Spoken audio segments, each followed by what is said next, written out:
Terrific. Okay, well, my name is Robert Baines. A pleasure to uh, be able to say hello on this very dreary Friday here in Toronto. But I'm pleased and privileged to be the president of the NATO Association of Canada. We are a charitable NGO dedicated to informing Canadians about the value, security, and the importance of NATO. This year, 2024, is the 75th anniversary of the NATO alliance. And it's something that we can't say enough how important the NATO alliance is to Canada and to our vision of a world based on rules. The rules based international order is something you'll hear again and again, put in most of the speeches of our Minister of Defense, Minister of Foreign Affairs, and Prime Minister. It's just the entire idea of what Canada sees the world to be is based in that simple phrase. And NATO is at one of the hearts of the rules-based international order, based on that idea of an attack upon one is an attack upon all, that we should be standing up for those people who are our allies and our friends. It's a very simple idea, but it's one that most Canadians need to constantly keep in their minds. It is the best assurance of peace so that nobody will attack a group that they know will defend one another. It has been able to work for the past 75 years, and we are determined to make sure that all Canadians understand its true value. Most Canadians don't have to worry about their own security. They don't have to consider it in their day-to-day lives. That's great, wonderful, but at the same time, we need to make sure that Canadians are aware of that blessing, that it's not something that most people from most times in the world have been able to take for granted. So how does that happen? Well, it happens by a very strong group of diplomats, politicians, members of the military, who are constantly working to maintain these alliances and have worked for decades to make us live in a world where we can actually enjoy these privileges of security. So the NATO Association is very excited to talk about these issues. The 75th anniversary is this year, so we're going to have lots of events in Toronto, Ottawa, Vancouver, Calgary, Quebec, and hopefully in Halifax as well. Just thrilled today to have the Vice Chief of Defense Staff to join us, who will be introduced very shortly. But first, I'd like to just say that we do at the NATO Association have a tremendous group of community volunteers and members. If you would like to be involved, please continue to be very active on social media, Facebook, LinkedIn, Twitter, Instagram. Just be part of our community, help spread the good news, and we'd be thrilled to have you as part of our ecosystem. But right now, I get to introduce you to our two fine moderators, Ali Sayani and Matthew D'Amico. Both of them have been members of the NATO Association team now for, I guess, 8 months, 10 months. I'm pleased to work with them on a day-to-day basis, and volunteers like these are the heart of our organization. Gentlemen, please take us away and introduce General Allen. Thanks so much. Thank you, Robert, for that introduction. Welcome, everyone, to today's NATO Canada event. This has been in the pipeline for quite some time, and we are glad it has been able to materialize today. My name is Ali Sayani. I'm engagement coordinator here at the NATO Association, and I'm joined by our lead event coordinator, Matthew D'Amico. Hello, everybody. I'm very glad to be here. Yeah, and we are your hosts, and today we are joined by a very, very special guest, Canada's Vice Chief of the Defense Staff, the military second in command, Lieutenant General Francis Allen. We're very fortunate to be able to host General Allen as a keynote at our professional advancement event in Toronto back in September. And absolutely everyone had a question for you that day. You're a very popular guest indeed. Everyone was moved by your remarks on leadership. And I remember quite the crowd coalescing around you after the event. So we thought we had to get you back for a longer discussion. And we are extremely grateful that you've decided to join us today. Absolutely. My pleasure to be here. So for those of you who may not be familiar, here's a short introduction of General Allen's roles and achievements. Serving as Vice Chief of Defense Staff since 2021, Lieutenant General Allen was made Brigadier General in 2014, Major General in 2018, and Lieutenant General in 2020. She has acted as Director General Defense Security at NDHQ, Director General Cyberspace, Director General Information Management Operations at NDHQ, and Joint Force Cyber Component Commander. In 2020, she was appointed Military Representative of Canada to the NATO Military Command in Brussels, Belgium.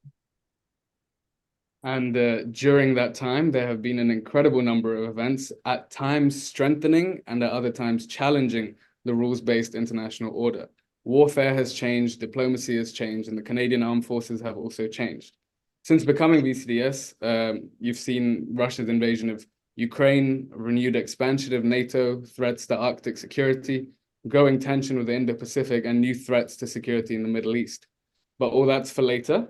First, we're going to start off with a nice introduction from your end. General Allen, your parents were both in the armed forces, the Canadian Air Force specifically, and your father worked at NATO for some time, I believe. How did their work influence your childhood? And how did your exposure to the armed forces interact with your decision to join in 1983? Thanks for the question. And I would say that there's a term out there called military brats, which is people who were brought up in military families and moved around the country. I actually think it's was an amazingly forming opportunity. I have to say, being out of the country, I lived as a child, so up to my university years, out of the country for about 6 years. And there's actually nothing that makes you feel more Canadian than not being in Canada. It really causes you to reflect. It causes you to think about your experiences and what your country and your nation has as gifts and richness as part of that. And it allows you to experience what other nations have to offer and the environments that they're in. So I have to say, for me, I think it was really quite an informative and shaping childhood that I had, being the child of a military father. My mother, of course, at the time when my parents were married, in those days, if you got married in the military, you had to leave the military. You couldn't stay in as a married woman back in those days. And so certainly I think my mom's experience in the military would be vastly different than the one that I have had and the career that I've had going forward. I also do think that opportunity to join the military for me was motivated by a desire to go to school, and the programs that the military has to provide education and training was the key motivator for me to go to university and to join the military for that matter. But once you become part of the military and you sort of get that sense of what it is, that broader piece that you're working for, the sense of service and what military service means to the country, you're kind of hooked. And that sense of service, that sense of what it is that we do sort of stays with you. So hence, many years later, I'm still in the military after what was probably an exposure thinking about going to university and not knowing yet where that would take me from a life's adventures perspective. So, General, you joined the Armed Forces in 1983. And as you said, you come from a military family. Of course, in your youth, you followed your parents to where they were working, and you spent some time in both Germany and Belgium before you began your communications and electrical engineering training in 1988. In 1988, the world was a very different place than it is today. Let's take you back there for a moment. The Cold War was nearing its end, and it seemed the world might be entering into a cooler, more peaceful era. What were your thoughts about the state of international affairs and Canada's role in the world back then, when you first began your training in those very first years, and has it been any development in those views since then? Well, I think you'll find in every country, the nature of the geopolitical environment shapes governments around the world's perspectives about their militaries and the roles that they need. It affects governments' own views of the role and the nature of their country within the globe.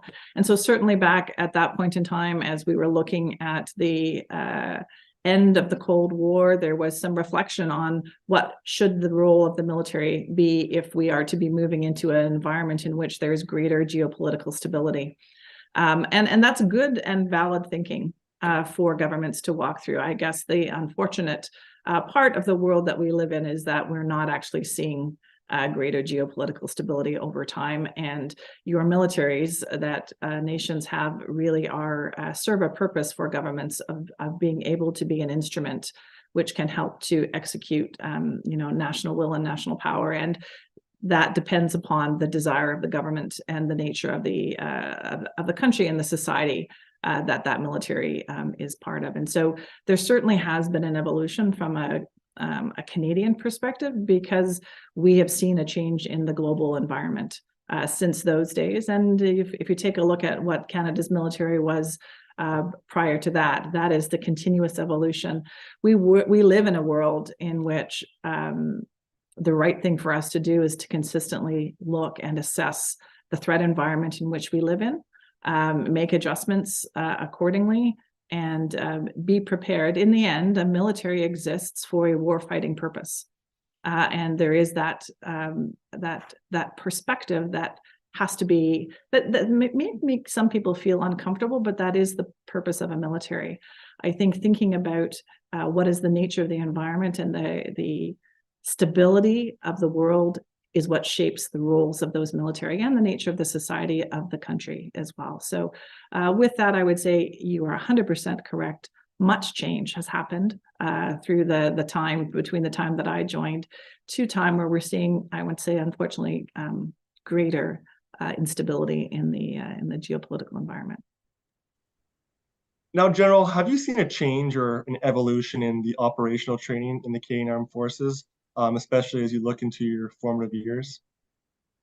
If you took operational training, I mean, I think it depends upon the way that we've evolved and how do we actually need to be able to execute our mission. And the environment has changed, the threats have changed, technology has changed, and all of those factors play into what's the best way to deliver and create the military effect that's required to carry out that national will. And so absolutely, there's been changes both in equipment, both in the ways in which we partner and work with our allies around the world, our concepts around deterrence being strengthened and enforced more globally, rather than just through only set discrete alliances, and the value, I would say, of partnerships in both traditional and non-traditional ways. And that really, again, is a reflection of the changes that will continue, that have happened and will continue to happen in the global environment. Thank you, General Allen. Now, my next question builds on from that. And, looking through what feels like the world's most impressive resume, it does seem like one area where you've had significant exposure across your career is in cyberspace and cybersecurity, correct? Yeah. And so you've seen and had to navigate different areas of CAF through a major global technological revolution since the turn of the millennium and the early 21st century, which has obviously also seen the development of cyberspace as a medium of warfare and foreign interference. Now, through your work in information management, more recent roles as Director General Cyberspace at NDHQ and Joint Force Cyber Component Commander, talk us through how threats in the cyberspace domain towards CAF and security in general changed over the last 2 decades. How have hybrid threats evolved into what we see today? And to what extent might they impact democratic processes in Canada or elsewhere? So it depends on the time scale that you look at, and you've sort of asked me a question around sort of a longer time frame. And I think the reflection of how technology has become an integrated part of modern warfare is the key to the increase in the threat as it pertains to the cyber domain and the cyber environment.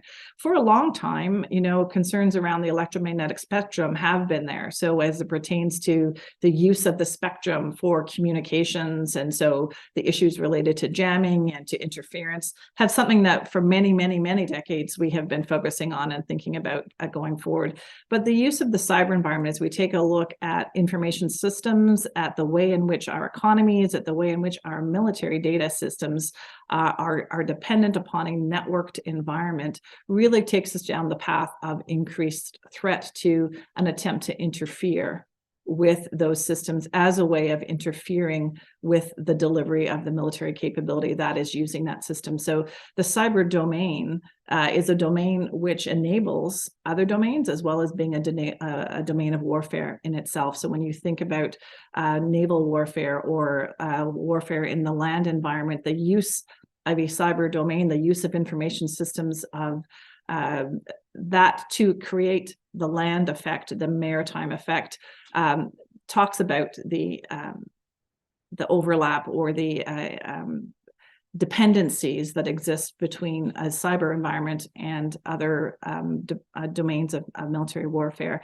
And I would say in the beginning, people were mostly thinking about cybersecurity and the reliability of systems and systems not failing. And so what do I need to do to protect my systems from failing? But then as we take a look at targeted opportunities to interfere with someone's ability simply by isolating them from their systems, from the old original, distributed DDoS attacks that would take place that would simply make you unable to access the system that you wanted, through to the very much more sophisticated cyber operations and activities that we see now, which are about infiltration down to the changing of data, as well as the theft of data and still the denial of systems moving forward. And so the need to focus on what I would call the shift between cyber protection to cyber defense,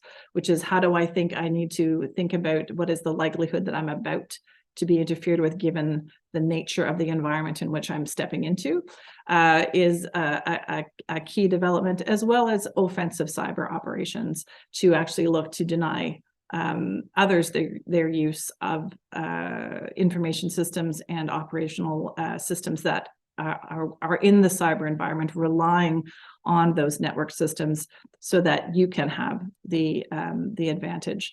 So all of this, I would say, evolution over time has been sort of the evolution of the cyber operations. Combine this then with the thing that you brought up there, Matthew, which is around hybrid threats. And so what does that mean from a hybrid threat perspective? It really can be a number of things. It can be from dual use technologies, so technologies that have I would say, harmless use in the world, to being used in a way which actually would be looked to create or to impede military activities going forward. And it doesn't actually have to be about new technologies. It can be about using existing technologies in novel ways going forward, that you then have to think about, how do I defend and protect myself against the use of that and those hybrid threats. And then we would walk our way down into the thing that probably causes us a lot of concern now, and that's misinformation and disinformation, and how you are through the use of the amplification of false information out into the community and out into the environment, how that shifts and impacts populations and starts to create effect that you have difficulty countering, because it is not something that's controlled. It is the social media environment is an environment that nobody has control over, because it exists in so many different ways and through so many different platforms and the ways in which people use it moving forward. And so thinking about the malicious use of information, i.e. the disinformation approach versus the misinformation, which probably is they are two distinct things, usually that have different objectives in how they're being used. Thinking about what's the right way as a society to respond, let alone as a military, to mis and disinformation, and how do we try to create trusted sources of information and the capacity to correct misinformation and to call out disinformation as it takes place. And so there's been an incredible evolution of this over time. And obviously, we in the military, just like I would say everyone in society, is somewhat preoccupied by how we acknowledge and address these, so that they have minimized the impact on our activities and our operations. I think your comments are particularly salient, and I think they are incredibly significant this year, because I think 2024 is going to have 60 democratic elections by the end of the year, some really, really big ones as well. And so we have to be very careful and alert with misinformation and disinformation. Matthew? Yeah, you're right, Ali, and it's very important points there you raised, General. I think it's important that we don't underscore the importance, of course, of cybersecurity and what modern battle spaces are going to actually look like. I'm wondering if you could tell us a bit about what has been accomplished in this domain in the current effort in Ukraine. And maybe you could also touch on where NATO and CAF are headed with cyber innovation. So those are somewhat two separate topics, but I'll try to cover the two of them. Certainly, I think we've seen in Russia's invasion continued invasion of Ukraine, we've seen that it has been across all domains. We've seen misinformation, we've seen disinformation, we have seen attacks on their critical infrastructure from a cyber perspective. All of those things that are critical to the effectiveness of a country, let alone the effectiveness of a military within that country. And it is I would say that you highlighted probably one of the most important points, which is you need to start from a good base of cybersecurity. You need to be conscious of where risks lie. You need to be conscious of our own, the human portion of a system. You can build a system to be as technically secure and sound, but it is humans who also interact with that system, and making sure that the people who are using technology, relying upon information systems, also have the tools at hand to understand when to question and when to perhaps be concerned that something that they are seeing is out of the ordinary and is unusual in what they have. What we have seen from a CAF perspective in support of Ukraine is that we've been certainly offering support to our Ukrainian colleagues with respect to cybersecurity expertise. As they need it. They are well equipped themselves in this particular area. And I think we have seen throughout the conflict many allies coming to the support as their information systems and their access to data was being compromised. And so working as a collective community to support Ukraine, to help them to have the greatest degree of cybersecurity and integrity of their systems has been an important priority for them. And we've been glad to be able to assist in the way that we have.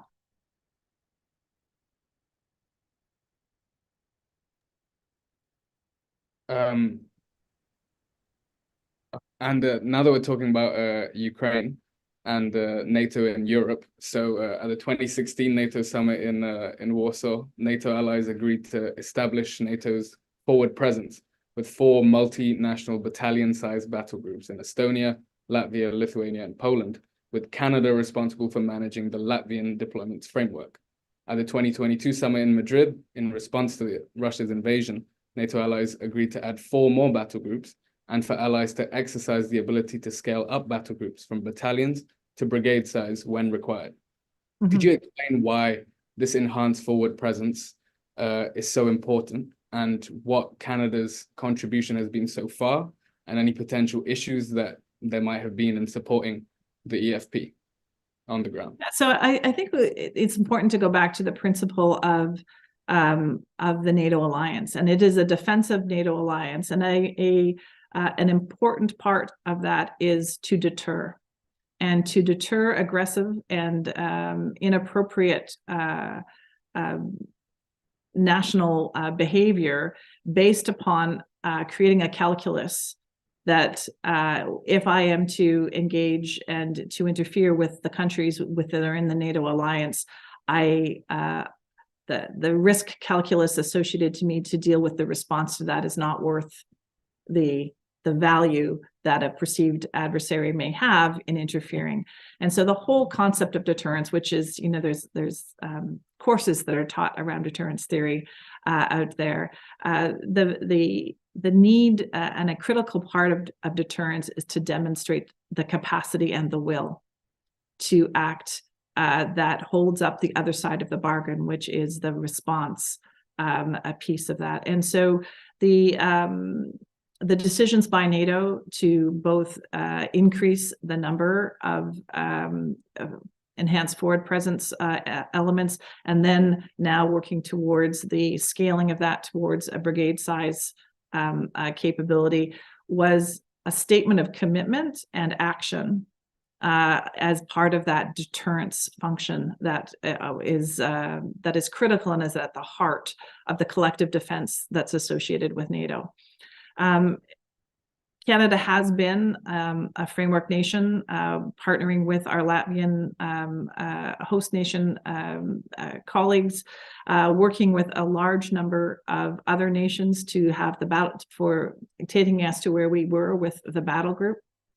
And this particular work, we continue then to lead that next phase forward as we move towards starting a sort of an IOC, initial operating capability, of that brigade in the late 2024, and then a full operating capability by the 26 timeframe going forward. And that's really about looking at what are the capabilities that are necessary, working with the nations to bring them together, and then having that group be a credible force that is capable of executing the defensive response requirements that may be there. So this activity and this decision by NATO was part of enhancing the foundational elements of NATO, which is collective defense and creating a credible deterrent to aggression. Deterrence is really the key word there. But I wanted to segue into something somewhat related. It's been noticed by many that the war in Ukraine has fallen in international media coverage, especially due to the escalation of other conflicts, particularly in the Middle East. How important is it that Canadians remain aware of the conflict in Ukraine, and why or to what extent is it important for Canada to remain engaged? Yeah, I think it's actually quite critical, and it's not without understanding as to why a new crisis may grab the attention of people and of Canadians, and have concerns around activity in the Middle East be of concern. But I think we're all sophisticated enough to hold more than two concerns in our minds at a given point in time, and recognize that there's two courses of activity and two courses of support that must continue to be top of mind, and it'd be something that nations are concerned about, if not more. When it comes to Ukraine, I think the government has been very clear with respect to its continued support for Ukraine. Regardless, there has been a significant financial investments made by the government in supporting Ukraine based upon the needs of what the Ukrainian government has identified they need to be able to continue in this, as well as, I would say, the recognition of the importance that the violation of sovereignty that has taken place here is something that it is so important that we in the Western world, that democracies say and continue to say is simply unacceptable from a rules-based international order, as was discussed at the kickoff to this, but as well as to our commitment to Ukraine, with whom we've had a significant relationship as it pertains to our activities with Op Unifier and working with Ukrainian forces in building their own capacities forward. This was even obviously prior to the invasion, the second invasion of Ukraine by Russia back in 2022.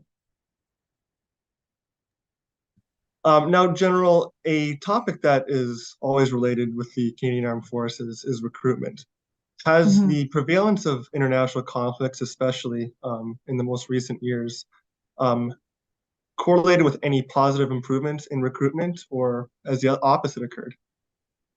I don't know that we have the data to talk to really about correlation and moving forward. I think there's no secret, and actually we've been talking quite explicitly about the recruiting challenges that we are currently facing in the Canadian Armed Forces, and how we need to look to fulfill the capabilities that we have by making sure that we have the numbers of people within the Canadian Armed Forces to execute the expectations of government for us. And there's an active, reconstitution effort that is a priority for the Canadian Armed Forces that, yes, does have to do with recruiting, but it also has to do with retaining talent within the Canadian Armed Forces as well, and making sure that we set the conditions to allow people to be able to see themselves as being able to serve within the Canadian Armed Forces, and understand that this is the demands of a life of service are supported, both for their families and for themselves in this. So I would tell you that I'm not seeing a direct correlation one way or the other, but the Canadian Armed Forces is quite focused on ensuring that we have a deliberate approach to improve the recruiting within the Canadian Armed Forces and the retention. Thank you. And just linking back to the end of the previous question about where Canadians might need to stay engaged, and this is the question that I had wanted to ask you at our event in September, but you were just too popular. It was impossible to get to you. Russia's invasion of Ukraine has had a cascade of global consequences, but one consequence closer to home than most Canadians might expect has been the Arctic. Now, there's a lot to consider here. How has Russia's invasion of Ukraine affected threats to Canadian and international security in the Arctic, in terms of Russia's cooperation previously in the Arctic Council? And what capabilities do the Canadian Armed Forces currently have in securing the Arctic border? And how might climate change and rising sea temperatures play into the threat around the Arctic? Yeah, so certainly I think the Arctic is a point of focus for all of Canada and for the Canadian Armed Forces as well. Up front, I would tell you that I don't think that there's any specific change in threat to Canada based upon the Russian invasion of Ukraine. But I do think the behavior of Russia in invading Ukraine is a cause of concern with respect to the types of activities that Russia may consider engaging in. From a global perspective moving forward. And so while I don't perceive that there is an increased threat to the Arctic because of Russia's engagement in Ukraine, I think we are concerned about Russia's behavior from an aggressive perspective as it pertains to nation sovereignties writ large.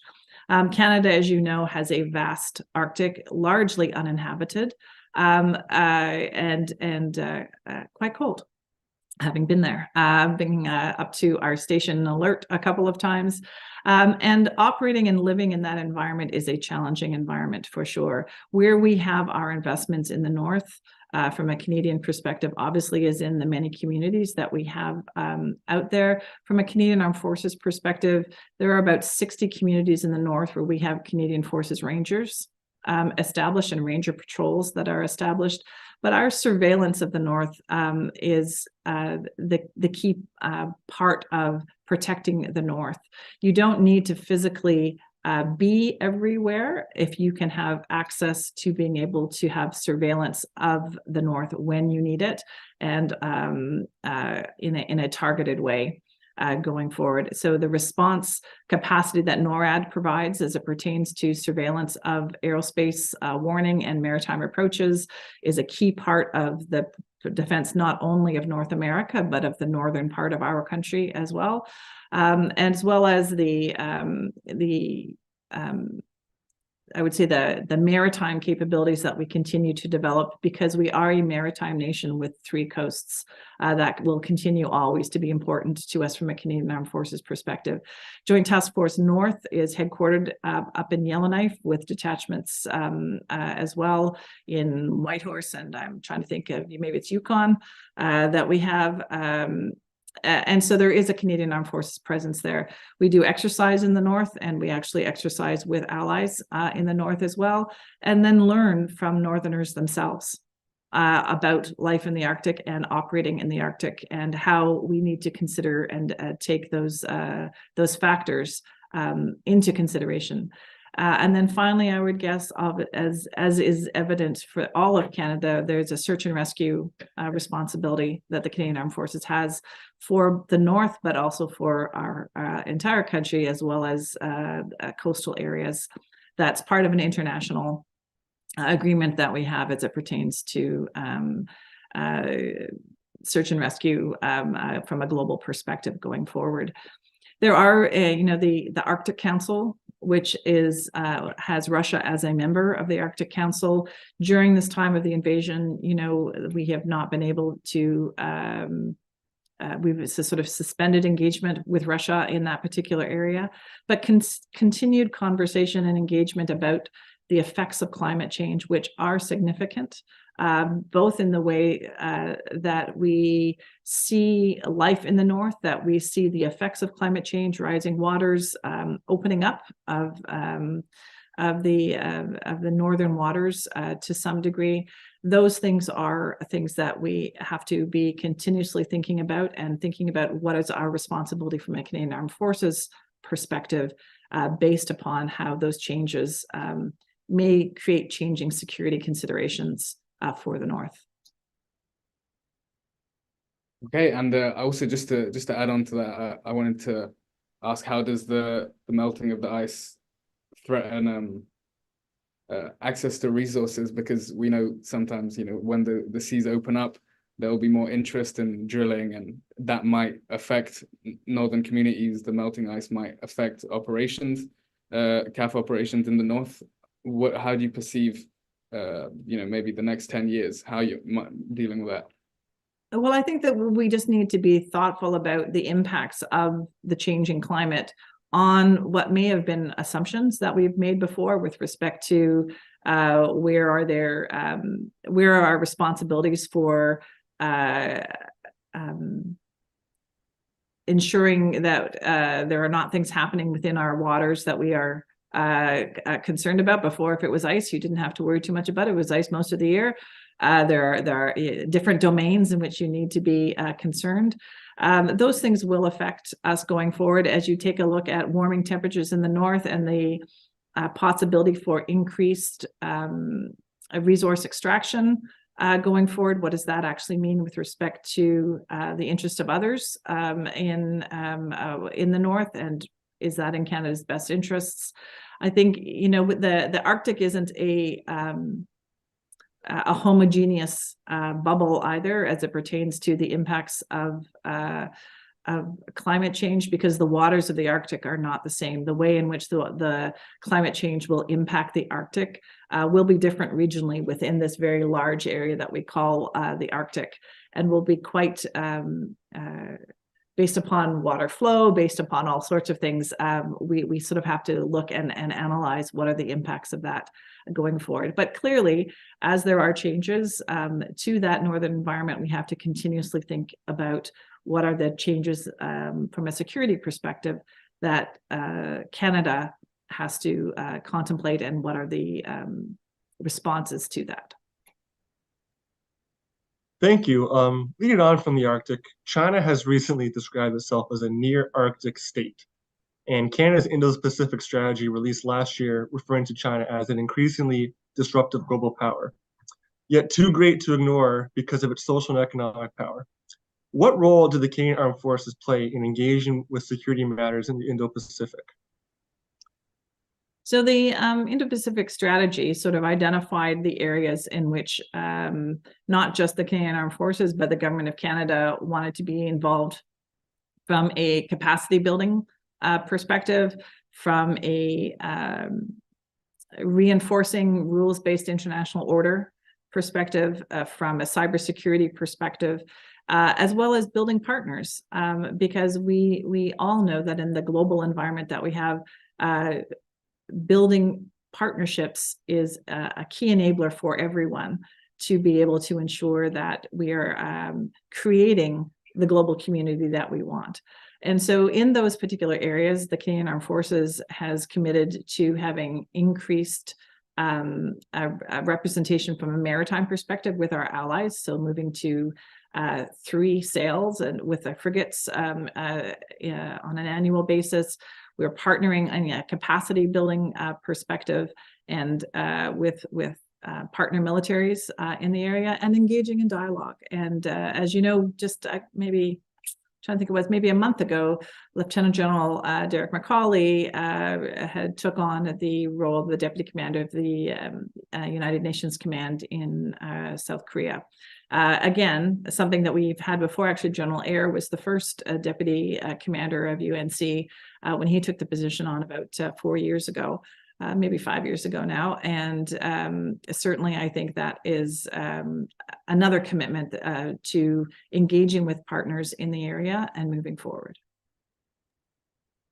Now, Lieutenant General, I have a question that I'm particularly interested in. Given the concerns about cybersecurity and the potential national security risks, how do you view the balance between facilitating Chinese investment in Canadian businesses and safeguarding sensitive technologies and information? Yeah, so that's the $1 million question. And I think the answer is you have to do both of those things. And I would say yes, from a China perspective, but it's also a requirement with respect to just, foreign investment writ large going forward. I think the concern that we have, and that has been articulated with respect to China, is the way some of their domestic laws create difficult sets of circumstances as it pertains to Chinese investors who may be coming to Canada, and what that means then with respect to what is the importance to national interests or national security or our own economic well-being when it pertains to some of what that investment is. And so looking at that and considering that, I think, is something that we've seen happening within government. And I think it's just something that we have to continue to have as an active part of trying to promote economic well-being and investment in Canada, but in a security, thoughtful and conscious way.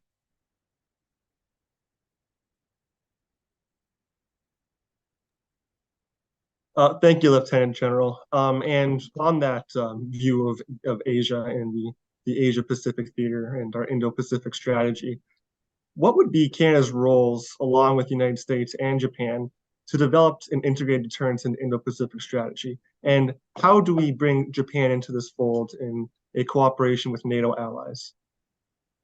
So already at NATO, there are NAC sessions in which we invite partner representatives from the Indo-Pacific region. So at least once a year, partners come and they talk and they share their thoughts around security concerns with the ambassadors in the NAC, because security is a global consideration, and it is not simply something that is there are certainly geographical concerns with respect to security, but security threats and concerns have to be looked at within a global perspective. And NATO has always committed that while it is concerned with respect to the collective defense of NATO member nations in the context of Russia, a global perspective dating back to probably 2022 has been an integrated part of that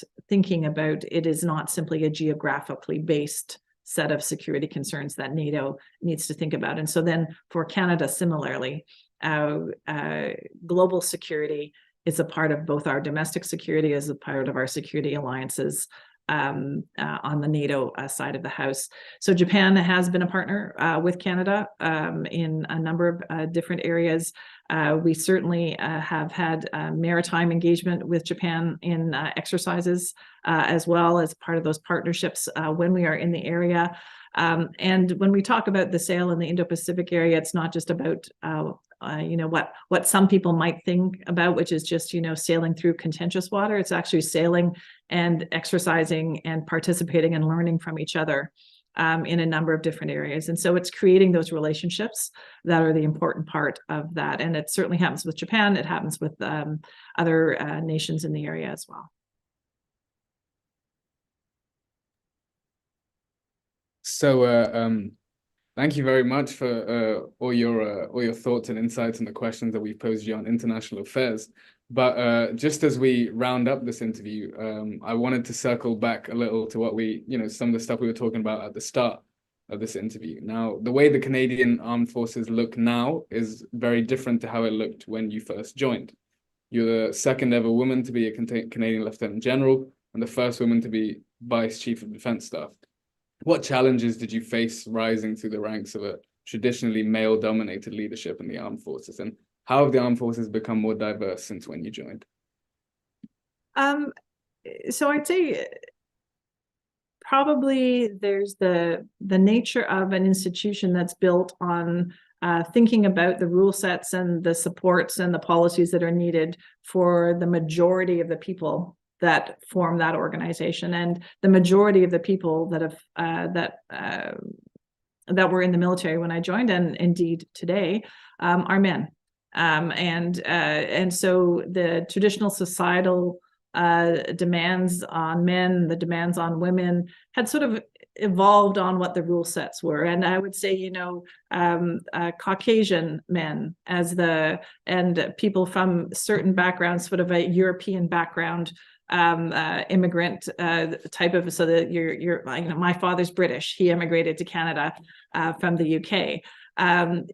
Certainly Canada's face is different because we've had significant changes in the immigration policy, not just in the policy, but in who has been coming to Canada, who are the immigrants that are wanting to come and live in Canada. And so every organization has to sort of think about what does that actually mean, and do you have the structure internally to deal with that, or to address, I guess, the needs of people in that environment. I'll take one tiny little example, and I don't want to make this a gender thing one way or the other, but I talked a little bit in the beginning about when my mom joined the military, she had to get out when she got married. That evolved to a period of time where women were allowed to stay in as married women, but if they were going to be mothers, they had to leave. So if they got pregnant, they had to leave the Canadian Armed Forces because we didn't know how to deal with women who may be pregnant. That then moved to you can have a child and still stay in the military. And these are the sets of benefits: to 6 months of maternity leave, to 1 year, to the option to go to 18 months. These are policy pieces that have evolved with society. We're probably just needing to manage that evolution, and we have a population base which is mostly men. But there is a reality in any organization that if you're trying to create change and try to attract diversity, if all you do is focus on policy activity that benefits the majority, you will never get around to thinking about what are things that will improve the lives or improve the situations of the minority that's within your organization. And so finding a way forward to think about our organization and what are the things that we could do and could change that would make continuing to serve in the Canadian Armed Forces easier. Because once we've been, if you looked at it in a pure dollars and cents perspective, when we've invested money in training somebody, for them to leave when they would like to stay, but feel that things are difficult, my goodness, why would we not try to take a look at creating changes that would allow us to continue to benefit from the knowledge, the skill, and the performance of the individuals within the organization. And so there's been a lot of change as an organization going forward, but there certainly is more that we have to do, because I think we're not there yet. We have been on this, as you know, in the 4 priorities for the Canadian Armed Forces right now, which is CAF reconstitution, modernization, focusing on our operations, culture. And I don't say this as because it's the last. Culture is the 4th and one of the 4, because it's not the last one, because we recognize the importance of how these elements play with each other. You need to create the culture of an organization that allows people to see that they've got a role that they can play, that there is an organization that is going to recognize the demands that come onto them, the intersectionality that we all have. I'm a mother, I'm a daughter, I'm a Canadian Forces officer, I'm a Sealy officer, I'm in the Air Force, I'm married. Like, all of these pieces are part of who I have been in my life. No one is so one-dimensional.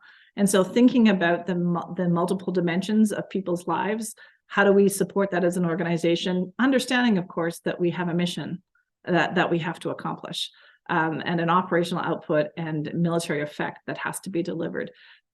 but thinking about these things and thinking about how to deliver it in different ways that could allow people to serve, that could allow people to evolve and to achieve their potential within this organization is something I think that we've been really wanting to focus on in the last little while, and we will continue to be focusing on it moving forward.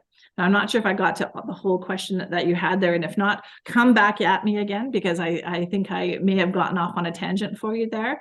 But let me know, Ali, if there was more that you wanted to bring into that. No, I think you answered that perfectly, but I had a thought while you were speaking. Just in terms of other things that you can do while you're in the armed forces, particularly on the intersectionality.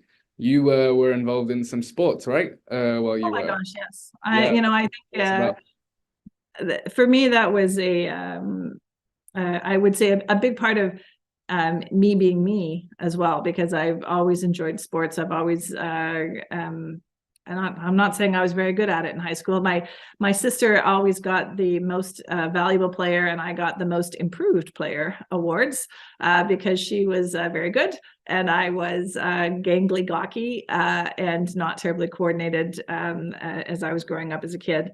But I did have a great opportunity within the military.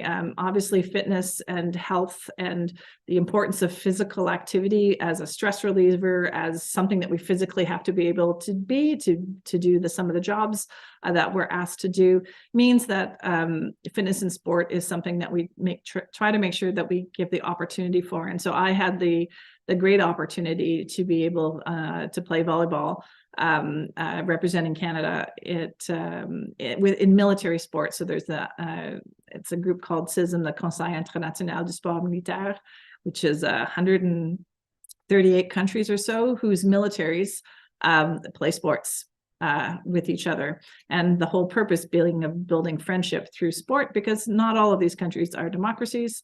But it's about trying to create connection where you can.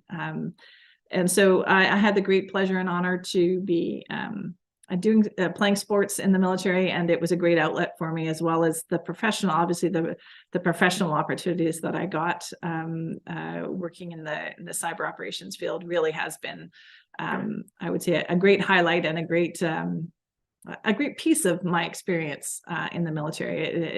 It has marked me, that's for sure. That's great. Yeah, I can relate to the most improved rather than the MVP. That's nice. One, I think, final question before we bring Rob back in. We know a lot of people personally here at the NATO Association. We have, parents with children who might be interested in joining the armed forces. We know, anyone who sees this. What message do you have for them who might be interested in joining the armed forces? The floor is yours. Great. And certainly I think what I would say is that the honor of serving your country is something that's pretty special. And you can actually, in the Canadian Armed Forces, do it in just a number of different ways. When you take a look at the numbers of occupations, the ways in which what interests you from an interest perspective, there's probably an element of that exists in an occupation. I'm a communications and electronics engineering officer. There are logistics officers. There are infantry officers. There are pilots. There are sailors. There are, if that is what interests you, there's a job. There's doctors. There's dentists. We have the full scale of what you need to be able to support a military organization as opportunities within the Canadian Armed Forces. And the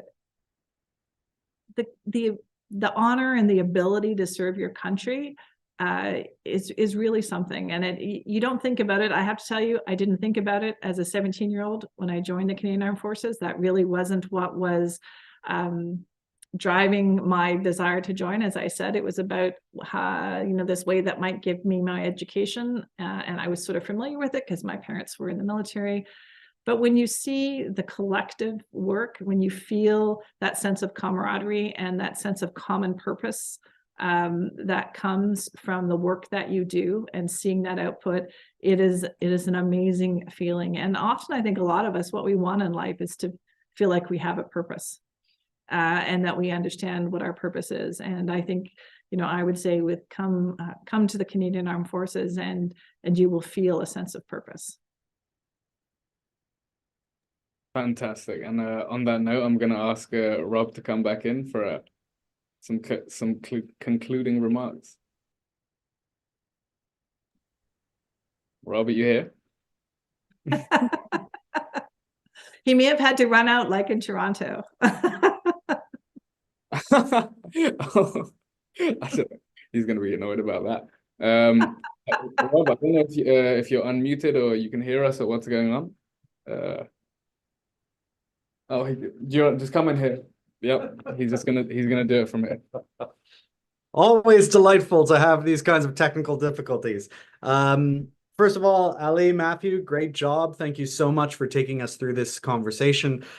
General, a pleasure as always. The way you speak about the pride with which you serve in the Canadian Armed Forces and how much it really is a heart of Canada, what we believe in and standing up for what we believe in. Thank you so much. It really was a great conversation, and I look forward to many more in the future as we celebrate this 75th anniversary of NATO. I'm sure we'll see you at lots of our events. We'll be having a NATO beer festival, we're going to have a NATO concert, lots of different events where we can celebrate the foundations of the peace that we all enjoy and we cannot take for granted. So thank you so much for joining us today, General. Thanks very much, and thanks for all you do as well. All right, cheers. Fantastically said. Thank you.